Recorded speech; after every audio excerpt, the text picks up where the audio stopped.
Hello दोस्तों, स्वागत है आपका हमारे यूट्यूब चैनल में। आज है 6 सितंबर 2020। आज के जितने भी करंट अफेयर्स प्रश्न महत्वपूर्ण जो बन सकते हैं, महत्वपूर्ण प्रश्न है, आज देखते हैं इसकी सीरीज़।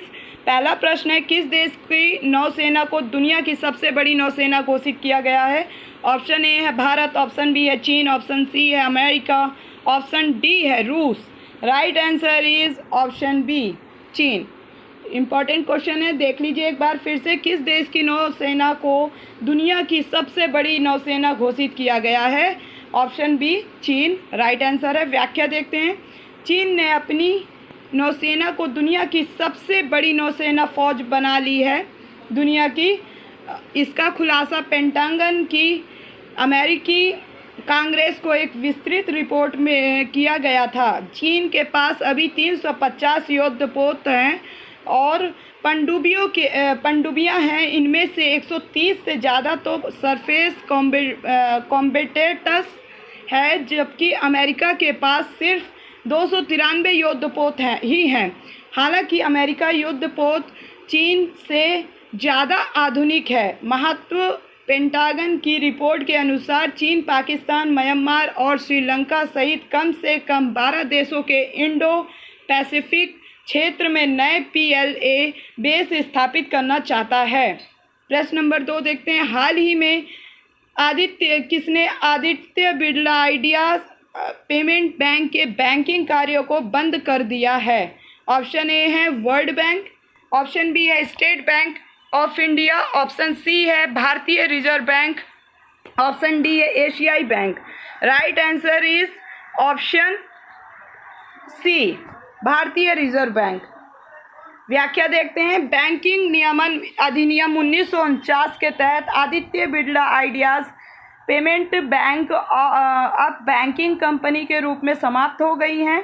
यह कंपनी द्वारा स्वैच्छिक कारोबार था। कंपनी के कारोबार का अनिश्चित परिस्थितियों का शिकार होना बताई गई है, जिसने उसके आर्थिक मॉडल को अव्यावहारिक बना दिया। Aditya Birla idea payments bank के बारे में बैंक ने भुगतान बैंक के व्यवसाय के लिए भारतीय रिजर्व बैंक से बैंकिंग लाइसेंस प्राप्त किया था और अप्रैल 2017 में प्रीपेड पेमेंट्स इंस्ट्रूमेंट के व्यवसाय पर ले जाने के लिए एक प्राधिकरण भी प्राप्त किया था। इसने फरवरी 2018 में व्यवसाय शुरू किया। प्रश्न नंबर 3 देखते हैं।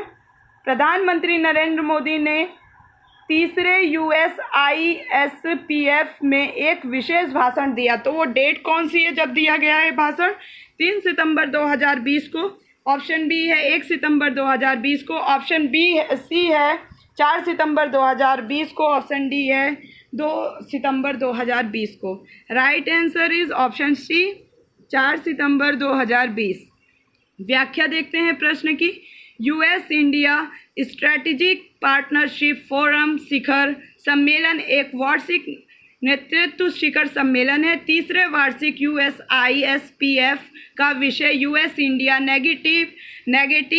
नेविगेटिंग न्यूज़ चैलेंजेस है। प्रधानमंत्री नरेंद्र मोदी ने 4 सितंबर 2020 को तीसरे USISPF में एक विशेष भाषण दिया। तीसरे USISPF शिखर सम्मेलन का महत्व इस थीम में कई विषय शामिल किए गए हैं, जैसे एक वैश्विक विनिर्माण केंद्र बनने में भारत की संभावनाएं, भारत के गैस बाजार में अवसर, भारत में FDI आकर्षित करने के लिए ईज ऑफ डूइंग बिजनेस, तकनीकी क्षेत्र में समान अवसर और चुनौतियां, भारत प्रशांत क्षेत्र के आर्थिक मुद्दे, सार्वजनिक स्वास्थ्य में नवाचार और अन्य। USISPF पर इसका उद्देश्य और एक गैर लाभकारी संगठन है जो 2017 में स्थापित हुआ, भारत और अमेरिका के बीच साझेदारी के लिए काम करता है।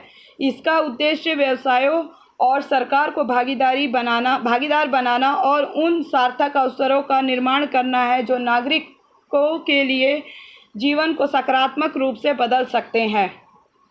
प्रश्न नंबर 4 देखते हैं। रेलवे बोर्ड के पहले अध्यक्ष और मुख्य कार्यकारी अधिकारी CEO का नाम बताइए।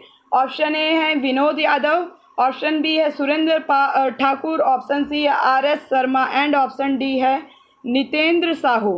Right answer is option A Vinod Yadav. व्याख्या देखते हैं इस प्रश्न की। विनोद कुमार यादव को कैबिनेट की नियुक्ति समिति द्वारा रेलवे बोर्ड के पहले अध्यक्ष और मुख्य कार्यकारी अधिकारी सीईओ के रूप में नियुक्त किया गया है।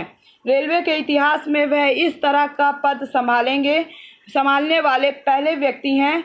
वी के यादव के बारे में वह 1980 बैच के IRSEE अधिकारी हैं। वर्तमान में रेलवे बोर्ड के अध्यक्ष हैं। वर्तमान पुनर्गठन के आधार पर वह मानव संसाधन के लिए जिम्मेदार कैडर नियंत्रक अधिकारी होंगे।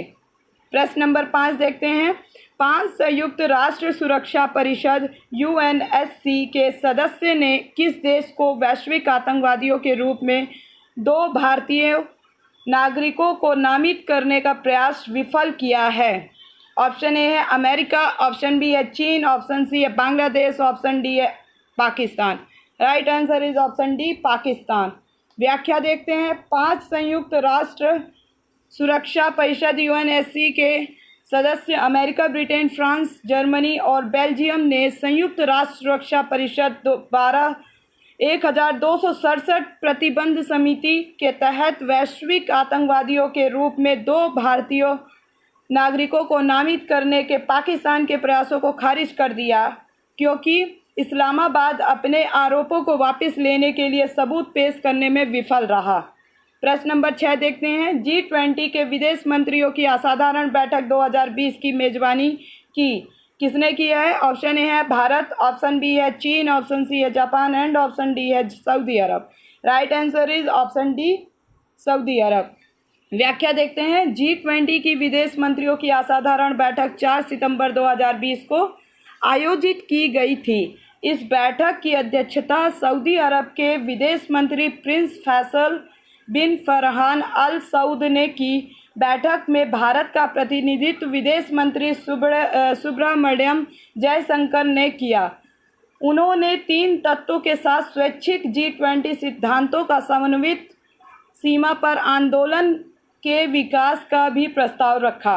प्रश्न नंबर 7 देखते हैं। राष्ट्रीय पोषण सप्ताह किस तिथि से किस तिथि तक मनाया जाता है? ऑप्शन ए 1 से 7 सितंबर, ऑप्शन बी है 2 से 8 सितंबर, ऑप्शन सी है 3 से 9 सितंबर एंड ऑप्शन डी है 4 से 10 सितंबर। Right answer is option A 1 से 7 सितंबर। व्याख्या देखते हैं। राष्ट्रीय पोषण सप्ताह के 1 से 7 सितंबर तक मनाया जाता है। इस सप्ताह का उद्देश्य लोगों को बेहतर स्वास्थ्य के लिए पोषण के महत्व के बारे में जागरूक करने के लिए हर साल 1 सितंबर से 7 सितंबर तक राष्ट्रीय पोषण सप्ताह मनाया जाता है। प्रश्न नंबर 8 देखते हैं। राष्ट्रीय भारतीय बैंक के नवनियुक्त प्रबंध निदेशक और मुख्य कार्यपालक अधिकारी का नाम क्या है? ऑप्शन ए है Santosh R Reddy, option B है RS लिंगम, ऑप्शन सी है मिथुन कुमार, ऑप्शन डी है Murali Ramakrishnan. Right answer is option D Murali Ramakrishnan. व्याख्या 1 अक्टूबर 2020 से 3 साल के लिए दक्षिण भारतीय बैंक के प्रबंध निदेशक और मुख्य कार्यपालक अधिकारी के रूप में मुरली रामकृष्णन की नियुक्ति को भारतीय रिजर्व बैंक RBI ने मंजूरी दे दी है। वह निजी क्षेत्र के ऋणदाता से ऑन बोर्ड आने वाले दक्षिण भारतीय बैंक के पहले MD और CEO होंगे।